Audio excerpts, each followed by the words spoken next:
ushindi wa mabao 3-0 dhidi ya Chipolopolo. Mabadiliko haya mawili makubwa ambayo Walid Regragui yamelenga zaidi kwenye eneo la ulinzi, lakini eneo la kiungo. Mashabiki hao wa Morocco wakionekana na hisia kali, na huyo ndio Achraf Hakimi, mchezaji bora wa Afrika. Furaha kubwa kwa Morocco akiwepo uwanjani. Leo atafanya nini?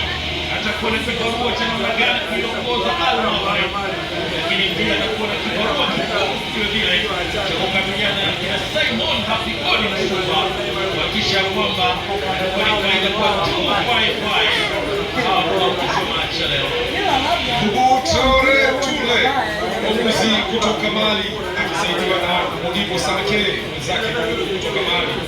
Hawa ndio watakaounga safu ya waamuzi wanne ambao watakwenda kutuongozea mchezo huu wa leo, moja kati ya mchezo bora kabisa. Mchezo takriban 7 ya kimashindano, Morocco wakishinda michezo 6.